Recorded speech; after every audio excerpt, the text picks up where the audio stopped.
I'm out here in my backyard. I'm up on Blacktail Lake. See it behind me. I've walked around the edge for about a mile or so, so you probably can't see my face very easy, can you?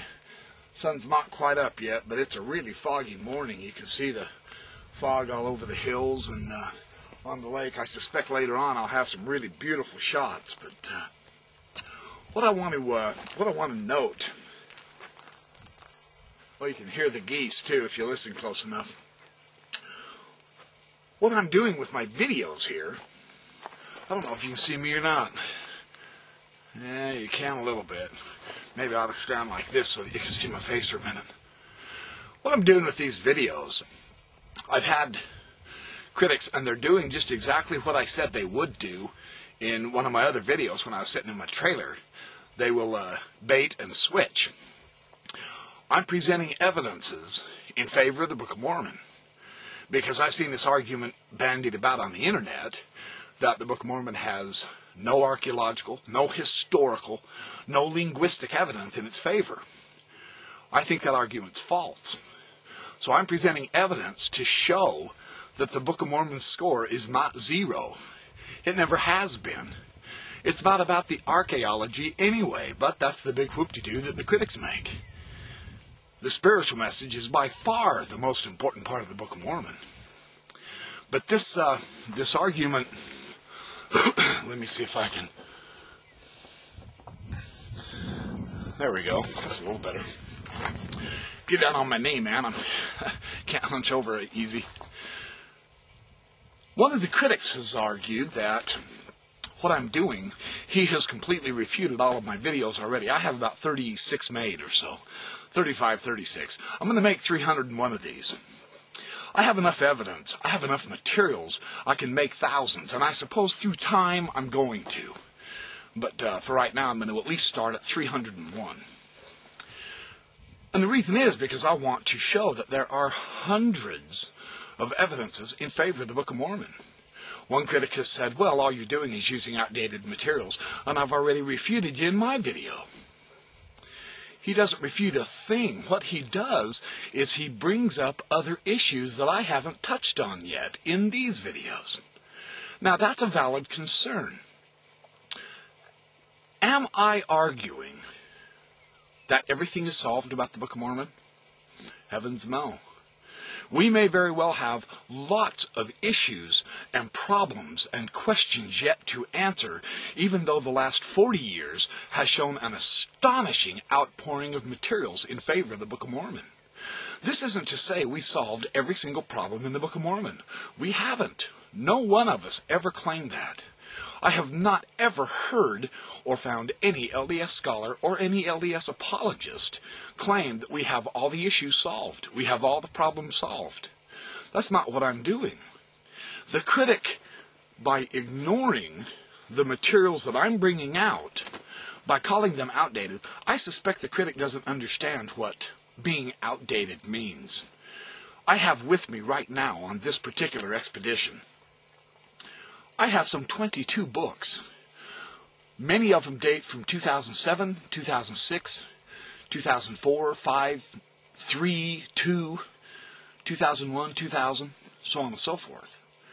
Outdated means that further material and information have shown up either through the archaeological record or through historical analysis of stuff we already have, or of reassessing the situation in light of current understandings that outdates some facet or aspect of history that we think was the truth.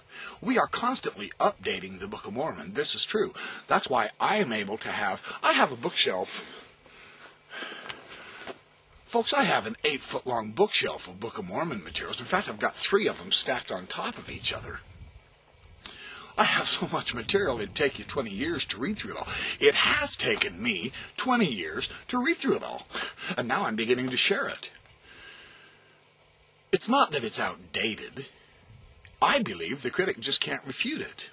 So what he's doing is he's saying, oh, well, what about this issue? Or what about that issue in Ether? What about the vast amounts of populations in the Book of Mormon, so on and so forth? Well, I haven't got to that yet. I can only do 8-minute videos, folks.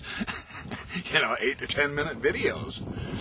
Give me enough time, and I will address several issues that have already been brought up. In the meantime, if we don't have answers to every single question that a critic asks, is that proof the Book of Mormon's fault?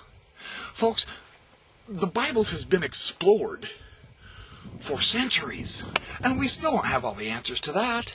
Does that mean the whole biblical record is completely phony because we can't answer one simple question in 1 Chronicles 19? Are you kidding me, man? That is so naive. Seriously. Give me a break already, will you? If I can't answer every single question about the Book of Mormon, well, the backyard professor can't answer it. The Book of Mormon must be false. Don't be silly, okay? Get a little real, will you? The whole point of these videos is I am showing that the argument that the critics are presenting, that the Book of Mormon is false because it has no archaeology, no history, no linguistics, there's no cultural proof of it. It has no, I've even seen it described as being bereft of spiritual value. That's bunk. That argument is absolutely, plainly false.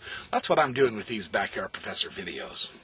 I'm going to also pick it up with the Book of Abraham, and I really do believe I'm going to start reading some of the Hebrew in Genesis for the Internet School of the Prophets that we've brought back, so to speak. And that way I can show the Hebrew as I read it, and we can see what the Hebrew looks like and learn how to pronounce the Hebrew. So I'm going to be making many, many, many videos, many different kinds. But understand this. What I'm doing in these videos is I am addressing one specific argument, that there is no evidence for the Book of Mormon. Actually, I'm addressing two arguments. The Book of Mormon through time is getting weaker and weaker and weaker and weaker. It has no power. And that is completely false, because there's no evidence in its favor. Well, I have 22 books with me right now off my bookshelf that are less than 10 years old. I found 15 more texts just last night in the bookstore that I couldn't afford yet, specifically addressing the issues of the Book of Mormon. New insights into the Book of Mormon, from the archaeological record, from the historical record, from the artistic record. I have several of those books with me. Diane Worth, Decoding Ancient America, A Guide to the Archaeology of the Book of Mormon, 2007. I'm going to share some insights with her. Brand new text. Book of Mormon is not getting weaker, folks. I know that you don't like it. I understand that there are some critics who think it's false and all that. But to make up lies about it, to say it's getting weaker and weaker and weaker, and that it has no evidence in its favor, on guard. Game on. You want to address the Book of Mormon in that manner? You have 36 videos. You're behind the times. No one's addressed any points in these videos yet. And I'm going to make 301. So game on. You're 36 points behind right now, behind the Book of Mormon. The argument that the Book of Mormon has nothing in its favor, that argument's simply false.